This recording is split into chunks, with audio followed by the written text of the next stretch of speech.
and this is really what missions is about, is you put yourself in their place with them, right? Whatever they're eating, you're eating. And more importantly, whatever they're not eating, you're not eating, right? And God comes through with his abundance and his supply and his blessing. And he meets that need for both of you because you were there. Wow. And if you weren't there, he couldn't do it. Welcome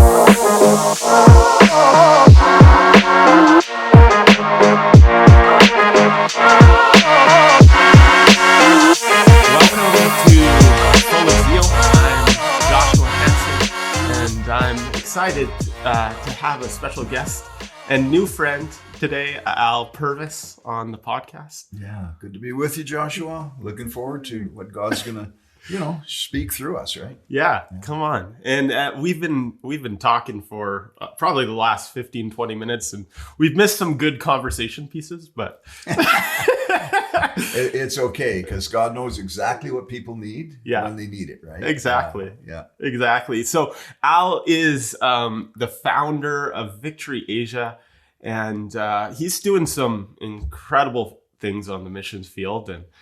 Why don't you share a bit about what you're doing, part of your heart, what got you there? Well, I think the backstory is always good, because for me anyway, I like to know where people are coming from. And it was the early 80s, late 70s, that, of course, the Vietnam War had ended, in Southeast Asia. And there were a lot of refugees pouring across Cambodia. Cambodia was a wreck. Laos was a wreck. And they were coming into Thailand. And there was 100,000 orphans at that point in refugee camps in Thailand. So we went over there with a vision to rescue orphans, right? And I think it's something God dropped in our heart, is to have a family, not like an institution, right? So the point would be that we wouldn't have a whole lot. We ended up with 33 kids. We intended on having 15, but there's so many. But I love that, because right in there, Joshua, there's a powerful principle that we can use in our lives. As one little couple, we went from Grand Prairie, Alberta, to Thailand to rescue orphans. There's no way you're going to pick up 100,000 orphans or do anything. I mean, maybe you could feed a pile of them, right? Yeah. But what are you going to do in the long run to fix the problem?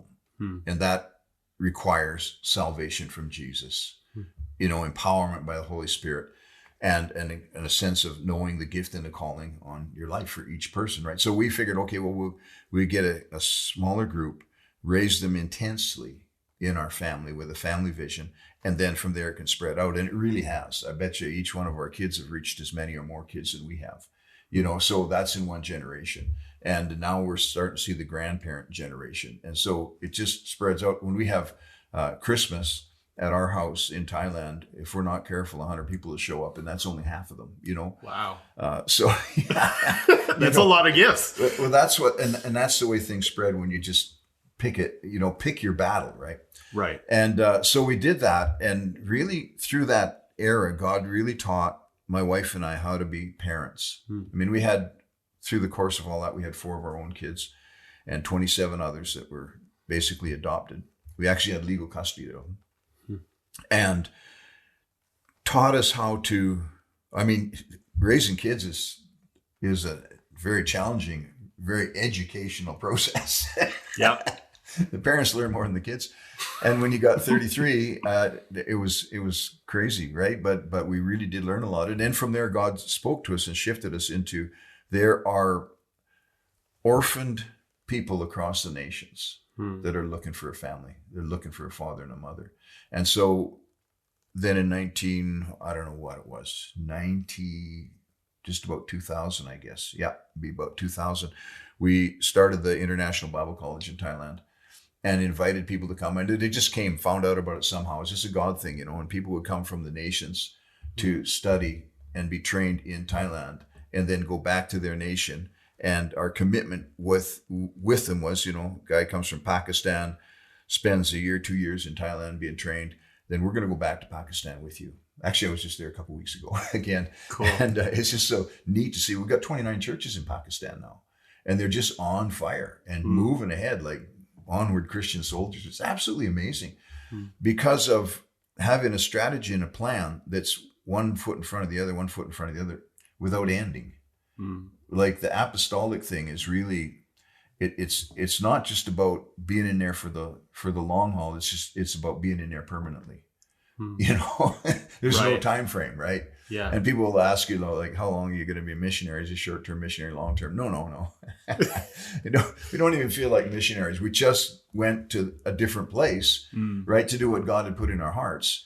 And out of that flows this whole thing. It looks like a great mission, but in truth, it's really fivefold ministry-based, home church, local church-based. Right. Develop the gifts in the people, the spirit of adoption, that people can be adopted into a family. And at this point, I mean, originally with our kids, we called it the El Shaddai family, right? God, the Almighty One, right? Yeah. It was so good. And he came through for us, like El Shaddai, of course. Many, many miracles we saw in those days. And then now we call it the Victory Asia family, where it's guys from all of the nations. Or many nations have come in and just part of the family. And it's so good to see them, because not only do they look at Thailand and the platform that we have there as kind of the apostolic mom and dad of the thing, but they also look at each other as true brothers and sisters in the apostolic family. And there's something that's really, really powerful in that solves, well, I'd say so many leadership issues that we see in other places where they don't have that, you know. If you and I are brothers, like real brothers, then we can sort out anything. A little divisive thing is not going to separate us, right? It's going to actually move us ahead. And so that's a real key. The whole apostolic thing, it begins with a father, right? It begins with the idea of a father. Right. Yeah. And then from there on, we've just carried on and done whatever, you know, God has put in front of us. Right. It's actually pretty simple, you know. All of the strategies and all of this, I don't know what they are until I look back, you know. Right. Oh, okay, that's how we did that. Yeah.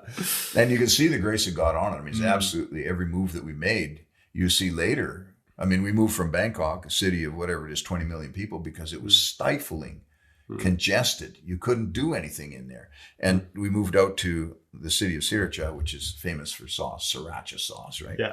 And that's a little coastal city. Okay. It's 80 kilometers or 100 kilometers from Bangkok. And then after that, they built a new international airport on our side of the city. So we're like 59 minutes from home to the airport. And all of this traveling that we're doing, it absolutely is necessary. Otherwise, it's 2.5 hours to the old airport and things like that. I mean, who could have predicted that? Yeah. But God knows, right? And then he puts us in a place where we can function a lot more, realistically, a lot more efficiently, effectively, and then brings everything that we need to us. And so Thailand actually is why Thailand? It was just because we heard of the need of orphans there after the war.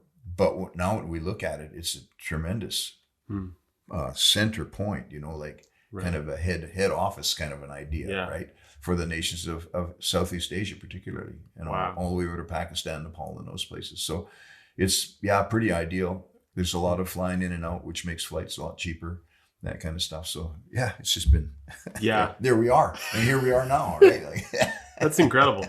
And I love that too, because I think a lot of people would potentially look at what you're doing and what you've done and be like, what's the strategy to get there? Yeah. You know, where I don't know how much like you can plan for that. And no, you don't really, but more than a strategy, because that is the it's kind of a superficial question, really. Like that's the surface thing. If we could figure that out, then we could kind of replicate it. But there's a lot better questions that really reveal how to get from where you are to where God wants you to be. Okay. You know, and so you start dealing with those things like, why am I here? You know, right. Why do I exist? And because the truth is, as far as the process of getting to Thailand, we were probably second pick in just about everything. You know, there was another couple that was preparing to go back in the beginning.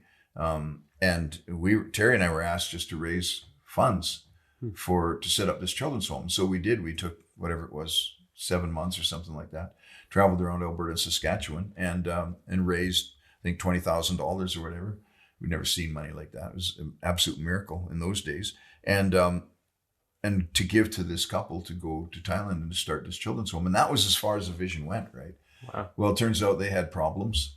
couldn't go. So would you guys like to go? Oh, we've been talking about it for 7 months, like it's really got a hold of us now. You start talking about, what we're going to do. Well, pretty soon you're going to do it. Right. Right. So that was a real step ahead for us. So we went for a year. We're going to set up this orphanage, and then we're going to come back to Canada. That we committed to our families. We'll be back in a year. And you don't have kids, put them in a home and think you're going to leave. Right. But what I'm saying is we are so short-sighted, but God has so long-sighted, far-sighted, that he sees the whole thing and he sees how to get us. And my wife will still tell you today, she says, between God and Elle, I'm not sure which one tricked me the most. End up spending my life in Asia. Mother of 33 kids. I love that. Yeah. Yeah.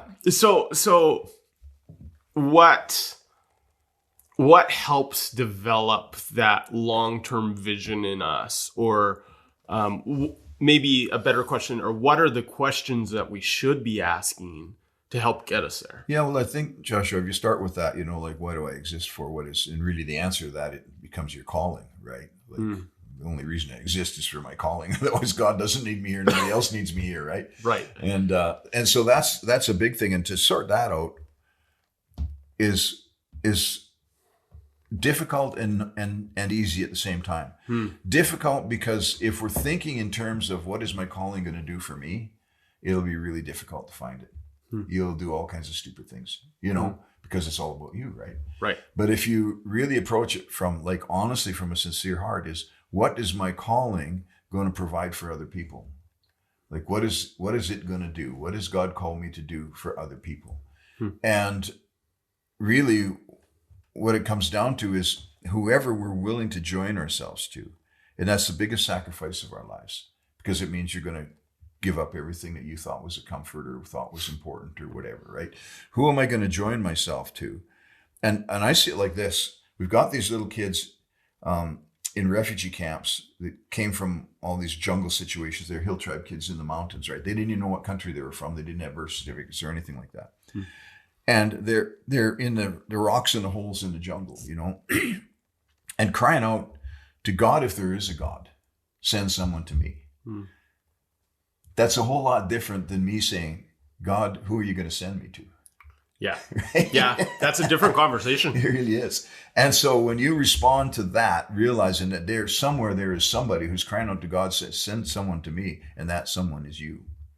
Like, you're the one that needs to be that someone for those people. It's not about the importance of your calling, right, or your fulfillment or your satisfaction. God will take care of that. He really does. I mean, we've probably led the most satisfying life we could have ever lived, but it's because we were outward focused. And so when we think about these little kids, I mean, we didn't know who they were in the beginning. And we spent the first 6 months in Bangkok just praying in the upstairs of this house we rented, praying to get the right family built. And then God begins to make the connections, and you discover that the thing that God has been doing in their lives was a preparation for God sending us to them. Like, absolutely amazing stories. People that had seen these little kids had seen visions of Jesus, telling them that, that he's going to prepare a place for them, make a family for them. And you're like, whoa, that is so, so amazing. What an honor it is to be recognized by God as someone that he could put in that place, and to give care for these kids, for their lives, and set the direction for their lives and where they're going to go and what they're going to do. And yeah, it's quite a thing. The scriptural principle is that when we go to someone who doesn't know Christ and we connect ourselves to them, we join our job, go and live with them, right? And this is really what missions is about, is you put yourself in their place with them, right? Whatever they're eating, you're eating. And more importantly, whatever they're not eating, you're not eating, right? And God comes through with his abundance and his supply and his blessing. And he meets that need for both of you because you were there. Wow. And if you weren't there, he couldn't do it. Yeah. So you look at that and you say, man, oh man, God, join me to these people. That's why Terry and I are so happy and delighted to have our house full of teenagers and young people and people from different nations and people that are just trying to get a hold of God, and you know, they're in our house like all the time, you know, and they're cooking in our kitchen and we're eating together and all, but that's where it happens. Right. And so, you know, I know our Western culture isn't like that, but neither is Asian culture. But God culture is. Right. And we've built that in the middle. It's countercultural in the middle of, you know, whatever's going on there. People in Asia are just as selfish as people in the West, you know, and they just, you know, lots of people wanting to get money, get rich and have the Mercedes Benz, you know, and that's great. Have a nice house, whatever, that's great. But when we are willing to give that up for the sake of joining ourselves to someone else so that God can come through for both of us. Wow. That's really where we see the miracles. And yeah. That's it. Well, and that feels more like a question of response. Like I'm responding to something that the Lord's put in front of me rather than I'm looking to do something with my life and where does it fit? And it's like, right. Which I wonder how much the Lord leads us like that versus in our selfishness, what do I want to do? Right. You know? In Acts 11, it says that Jesus was anointed by the Holy Spirit and he went about doing good. I don't think it gets any more complicated than that. Right? Yeah. He was anointed by, and what did he do? He went about doing good. And if you're anointed by the Holy Spirit, you don't have to listen for God to tell you where to go or what to do. You have to look and see where there's an opportunity for you to bring Christ and bring the gospel into that situation. And that's really, here's the best way to tell what God has called you to do is to notice what bugs you. There's people that can hear about an orphan and it's like, yeah, whatever, there's orphans all over the world. And there's other people that just breaks their heart, right? There's people that can hear about poverty and they're like, whatever, that's too big a problem, we can't do anything about it. And there's other people that just breaks their heart and they're going to do something about it. And so I call it a sense of justice. Interesting. When we look at something like that and we say, that is not right. And you know, it's not good enough for me to say, that is not right. Joshua, you need to go do something about that. Right? Yes. Yeah, which we're so good at. Yes, sure are. Yeah. But take it to the next level. That is not right. What am I going to do about it? Right? And then, I mean, you're on your way, right? Yeah. That's your first step. It's exactly right. And which I think there's a generation of people looking to change the world, but they don't know how, and they haven't put any legs to that. Right. Yeah, and I think they're watching to see what other people are doing to change the world, and then maybe try that too. Right. But it never works. It's never, you know, it's like reading a book on how to do something and you try to put it into practice and you find out, well, it didn't work the same for me. He did it. No. Right. And so you've got to really get it from God, and it does come through that sense of justice, right? Because that sense of justice will take you further than just knowing what's right and what's wrong. Interesting. Right? It'll begin to show you what to do. And then these stories come out of your life. I mean, we can all tell stories till the cows come home about the things that God has done, you know. Right. There's one day, my kids were probably in grade 4, 5, 6, 7, right? We got 33 kids, right? They're going to school, public school. And they come home on a pickup truck. It's called a songtail, which means 2 rows, which the kids sit in the back of this pickup. And had one little girl, her name is Jalorni. And they would come by our house, and then the bullies on the pickup truck wouldn't let her get off. And so then they would go another 2 bus stops or whatever, and then they would let her get off and she'd have to walk home. And I didn't know that was going on until one of the kids told me. Said, you know, Dad, they're bullying her, you know. So next day I out there watching, you know, for the truck to come by. And sure enough, she doesn't get off. And I've got this old 750 Suzuki that I put together out of parts from Chinatown. Nice. And I jumped on that thing and went tearing up the road, you know, gravel flying in her. You got to do that for the sake of the other kids, right? For sure. Like, this is pretty important.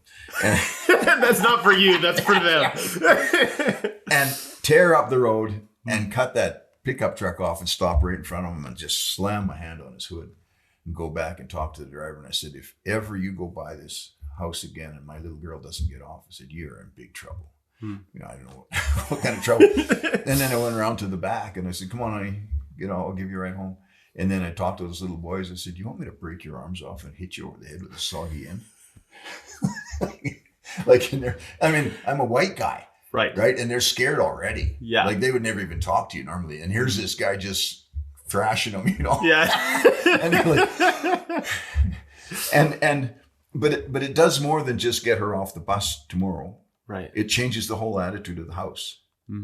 Because everybody knows Dad's got my back. Right. And so I've gone to school over the things and faced down principles over the things of the length of the skirt on my daughters and over the width of the pleats. Sometimes the pleats have to be 1 inch wide, not 1 1/4 inch wide. Like just, you know, and the length of their hair. And wow. They all have black hair. Yeah. But the teacher can tell if they dyed their hair blacker and they get kicked out of school. Interesting. Yeah. Well, yeah. It's you submit to me. I'm big, you're little. Interesting. Yeah. And so raising kids in that is a lot of fun. And when they see that you got their back, like you're doing something for their good, you're not just bullying them and not, you know, not oppressing them. They really respond well, of course. Right. And so you become the hero until, you know, they're 16, 17. And of course. Not the hero anymore. And then by 24, you're the hero again. It's fine. I love that. So can you take that concept a little deeper for us in terms of like justice not just being a compass that points us, but like where does that connect to the heart of God? Okay, well, that's in that story you see that, right? That was unjust to be bullied, unjust for the driver not to take care of that situation. And so then what's my response in justice is I will straighten this thing out. Because it's not because I'm right and they're wrong. It's because what they're doing is wrong. Right. And I'm going to make it right.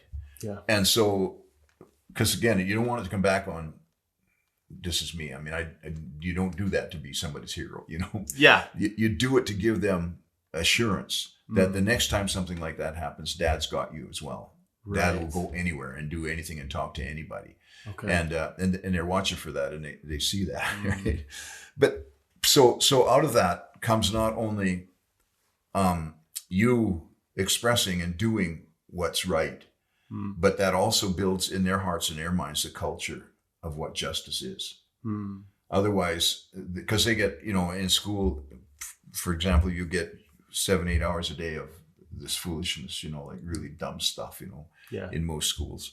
And I mean, whatever the teachers got in their heart is basically the culture that they're projecting into the heart of the kids, right? And so you've got to be able to counteract that with, especially concerning the gospel, right? And then the world, right? They're getting the world in school, and you've got to give them the gospel with a lot less time to do it in.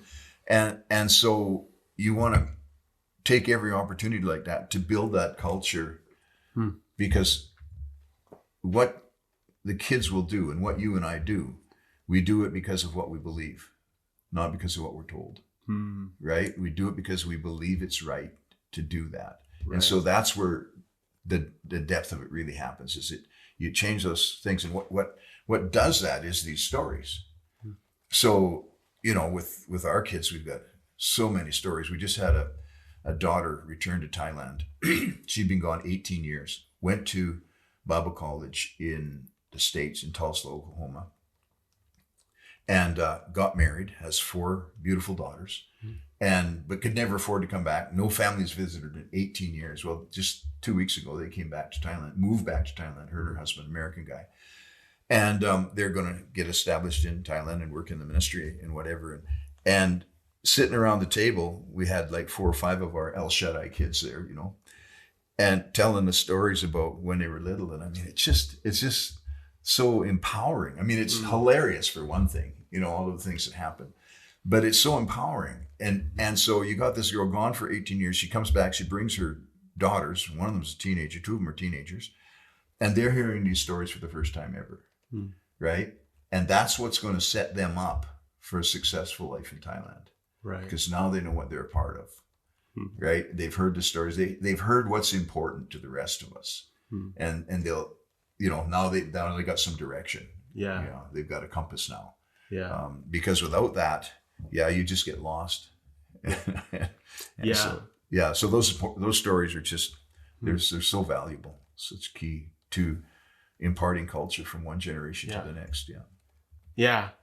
And in that way too, I think justice imparts identity, because it rights the wrongs that culture has placed on children or young adults or teens, and resets the standard in their life and saying, hey, this is not just who you are, right, but who your Father will be for you. Yes. And so we get to model a kingdom culture for kids that may not even have that in any other part of their life. Yes. Yeah. And that process sets them up to do that for others. Otherwise, it's a short-term justice. That's right.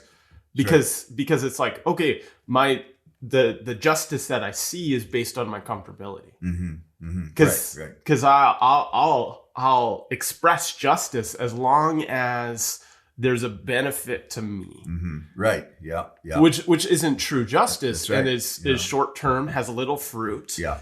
And will have no lasting impact in people's lives, because it was like, okay, that, like, even the heart posture of, okay, I'm your dad and I'll protect you, is much different than, oh, I see something on the street, I call out to them, I'm like, hey, let her off the truck. Right. Yeah. That doesn't do anything. Yeah. Because I have no relation to your daughter. And then those guys are like, who's this random guy? Yeah. Yeah. Well, that's the thing. And it has to come from the area of responsibility. Actually, your area of authority is what it is. And so you act like that in every situation or opportunity, every circumstance, and people they'll catch that so much faster and so much deeper than you telling them or teaching them, right? So we do, in Bible college, we do early morning exercise, 5:30 in the morning, exercise and devotions and all that kind of stuff. Then we have chapel, which is half an hour of worship every day, half an hour preaching. Students preach and preach and preach and preach. And then 3 hours of class. And then in the afternoon, we have what we call mentor groups. And so you can choose, it's kind of which one that you want. You could go into the worship stream or the media stream or the children's ministry stream, or the one that I do is the construction. We call it applied leadership. Brilliant. Applied paint. Apply nuts and bolts. Yeah. And so we'll take on some huge projects. 1 year we built a sawmill. Another year we used the sawmill to cut wood to build a coffee shop. And, so teach the students how to weld. Our students in all of our countries know how to weld, and they're making their own bunk beds for their Bible schools and their orphanages and that kind of stuff. So it's really cool to be able to do that. But you get that by doing it together. You can't teach that and have somebody pick it up. You have to. So what you teach in class, you have to do. And we also take the students to the jungle for 2 weeks every year, and we'll spend 2 weeks ministering in villages, sleeping by a river in a tent that we made, cooking over an open fire, and just it's kind of like a camping trip, which people don't do that there. They're kind of, this is just weird. Yeah, we have perfectly good houses in the village. Why don't you go stay there? No, it's all about the camaraderie and getting to spend jungle time. That basically means no devices. Right? Amazing. Which the problem now is there is a cell signal in every area of every jungle in Thailand. Wow. 100% coverage. It's just crazy. Yeah. Yeah. So anyway, but the idea being that we get to spend that time uninterrupted with the people that we're mentoring. And it really produces a lot. There's so many stories come out of that, like things that have happened and things that we've done, and, close calls with snakes and scorpions and stuff like that. Yeah. But that's what builds the family, Right. right? If you can't build a family if you don't have those stories, and you won't have those stories unless you do things together. And so that's the importance of doing things together. Somehow, some way, you've got to do things together. And I think, the other option would be for us to run it as an organization where we just delegate, find the right employees to do the job and look after this and look after that. Yeah. But you haven't built a culture. Yeah. The people might see you as the president or whatever, but they won't build a culture. Well, and I think your level of investment often dictates the size of people that you build in your culture, because you say, well, I'm committed to you. And I don't just say I'm committed. I act committed. I show up committed. I demonstrate what commitment is. Like you said, one of the first things you said in the podcast was that there's not a long-term or short-term missions. There's a permanency. Yeah. And I think the permanency provides a security. For sure it does. And that's interesting because people don't expect that looking from the outside. I mean, my kids know. I mean, I'm messaging back and forth all the time with my kids in Thailand too, like adopted ones and the natural born ones, and like it just goes on and on. We got grandkids there now, and so they're sending me goofy pictures, and and that's all a lot of fun. I mean, and people look at that and they've seen that a lot of times, and they would say, "You guys really are a family." I said, "Yeah, we really are," and so we've got our own natural born kids are all redheads. They were anyway when they were little. Yeah. And so we call them the red ants and the black ants, right? Because you got this mixture, right? And to see them operate together, do things together, fight for each other. And people are actually astounded to see the level of relationship that these kids have with one another. Now, so many of them now have schools because of their English ability. They're able to start these schools. Like I think there's 6 schools in our city, owned by different ones of our kids, that kind of thing. And they're all helping each other and all working with each other. And it's just absolutely amazing, and people are blown away by that. But that's not something that we told them to do. Right. It doesn't work that way. You've got to be that committed as a mom and dad. And then it just flows, right? It just follows. So yeah. Interesting. Anyway, yeah. The family thing is very powerful. Yeah.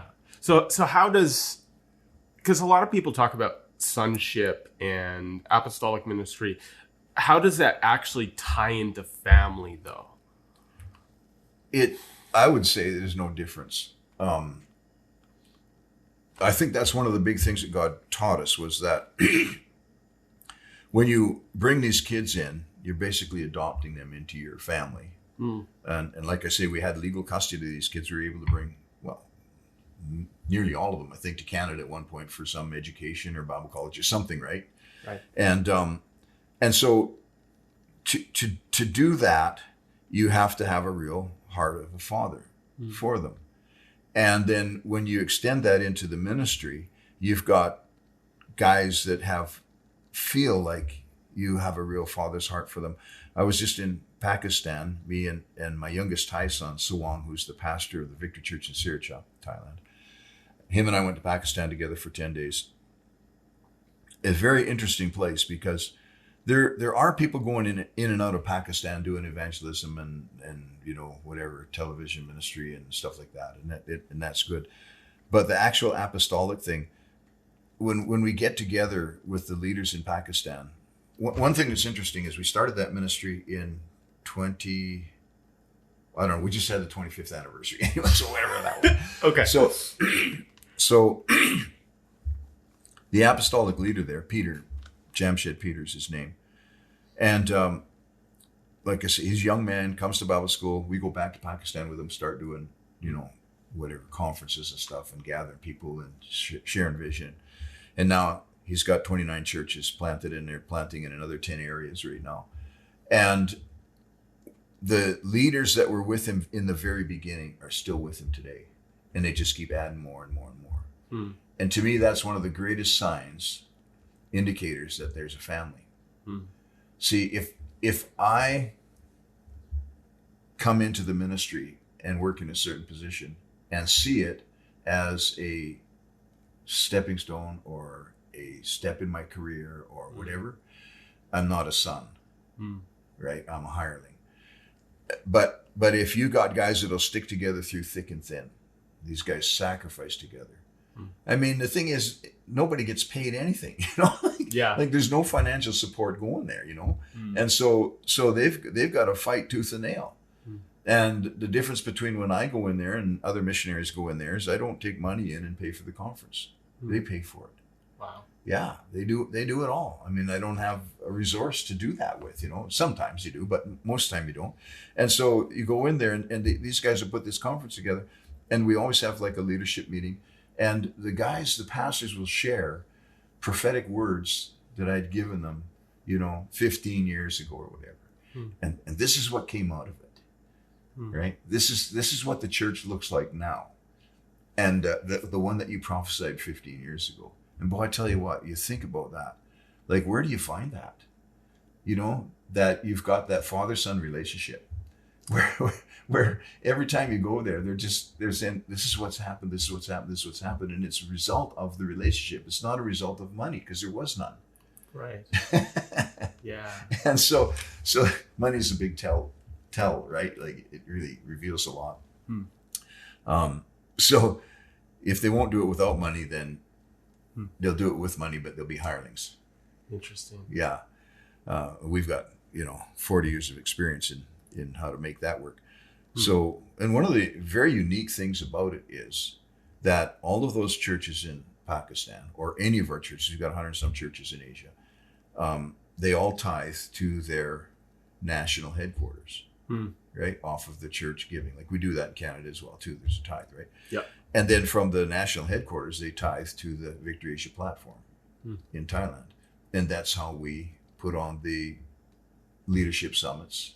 We help fly some of the guys in. We'll pay half their airfare or whatever, that kind of thing. Yeah. And so I always say it's like this. If you want to have God in the ministry, the money flows up, the blessing flows down.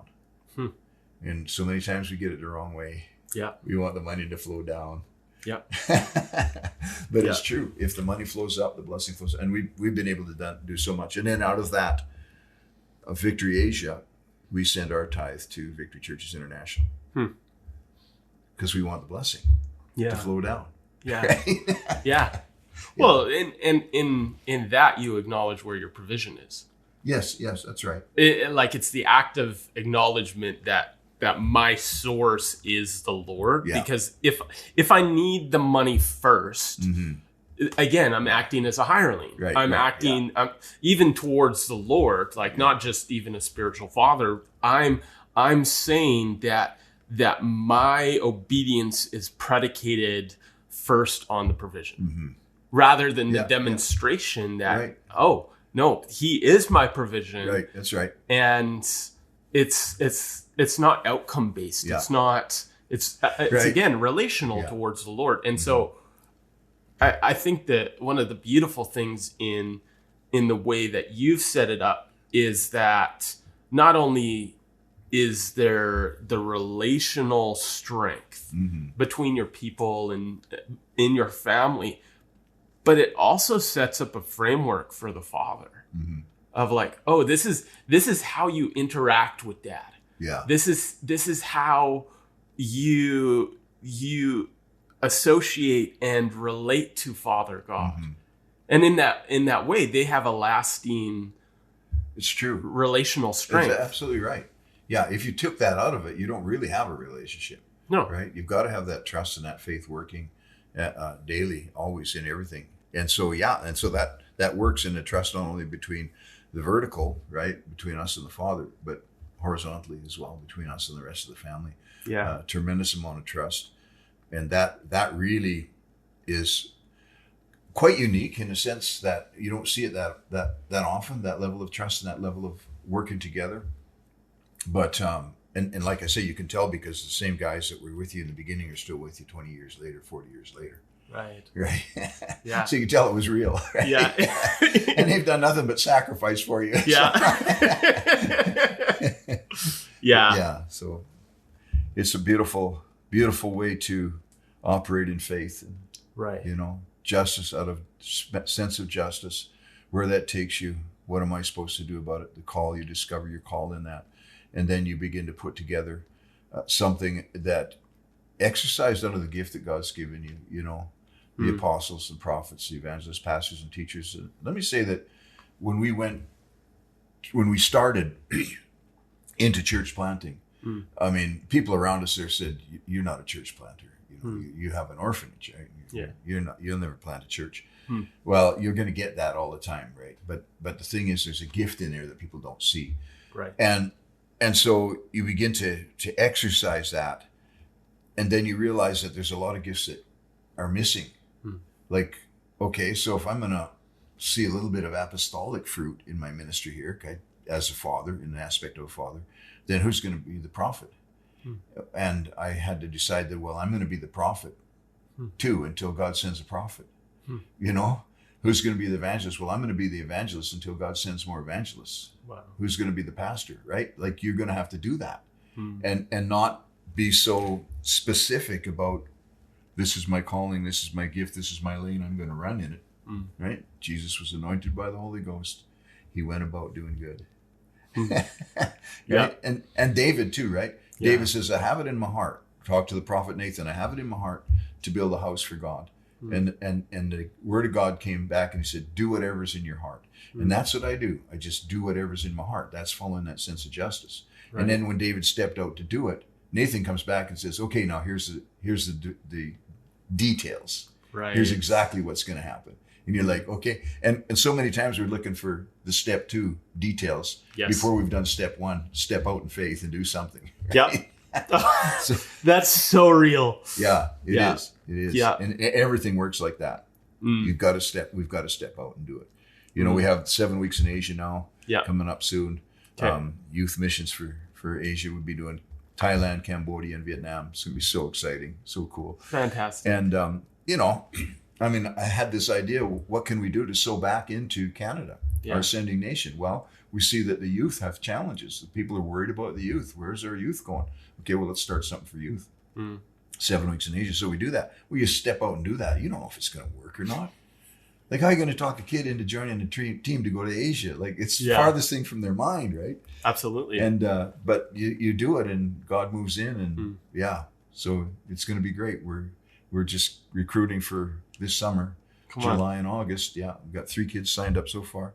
Love it. Yeah, and it's absolutely so life changing. Like, and what's interesting is you get 10 kids going on 7 weeks in Asia. Yeah, they spend 7 weeks over. Kids that don't even know each other, right? Yeah, they come back and they're friends for the rest of their lives. Come on, they're meeting together, getting together, because they've got some culture that they understand that nobody else understands. Yep. Right. It's really Anyway, we can go on forever, Josh. That's great. So, kind of some final thoughts. If people, have listened today, don't necessarily know how to engage with the family aspect, with the, where does one even begin to start with that? Boy, you're going to have to be willing to make some mistakes as far as the family thing goes. Because, you can learn all you can learn. There's some really good books and, good advice, good preaching, good messages. Actually, my own YouTube channel, Purvis, has got a lot of good family stuff on it that we're always dealing with that kind of stuff because it's the core of our ministry, right? Right. And so you do that. You got to see the importance of the family. It's God ordained, right? God ordained the church and the family. That's what he ordained. And so you've got that covering, and it's also not just a covering, it's a mandate, right? That we are to raise our families and at whatever cost to our own personal, whatever. I mean, you make a sacrifice for your family, and the reward is so great that it's easier to sacrifice next time, right? And it just builds on that. You've got to get your family involved in the family vision. Understand what your family vision, what's your family called to do. If your family is is indeed ordained by God, then there must be a vision, just like there is for the church, right? In fact, it's the same vision, but anyway. Yeah. Anyway, but as a family. So our family, you know, was Terry and I and 3 little redheads in the beginning that went to Thailand. What was our family vision? Well, our family vision was to raise a family, adopt kids and raise this family.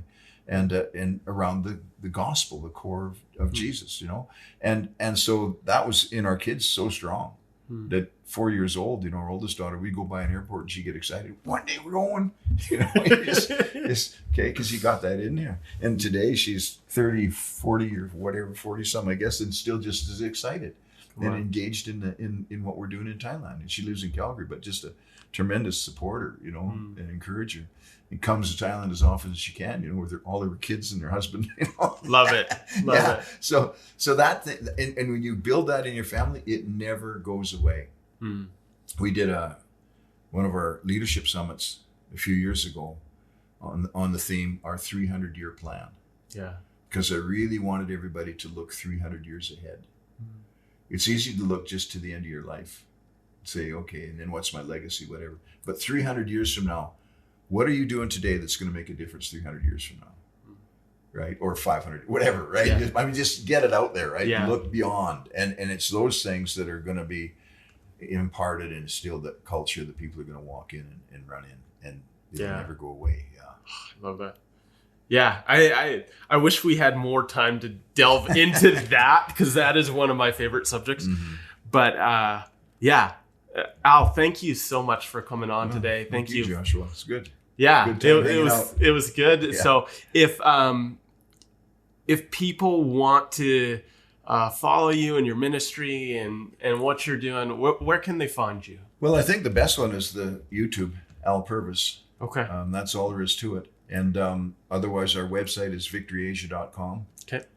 And and that's about it. We've got a lot of stuff. I put a lot of stuff up on YouTube. There's Facebook stuff too, but Facebook is getting pretty lame these days. I hear that. I hear that. I'm thinking, like, what? Is this worth it anymore? You know. But you know, that's the thing. But everything pretty well is based on the website. Okay. But also the VW Victory Worship. Okay. And victoryworshipband.com. Okay. Is a real good one. There's a lot of really good worship albums and stuff that's produced out of Thailand. Powerful stuff. And basically, I tell our worship group, it works like this. When God gives a revelation to the leaders in the ministry and we're preaching it, you take that and you make that into songs. And then it'll have that impetus, you know, that power behind it. And so, there's some songs that have just ministered powerfully to people.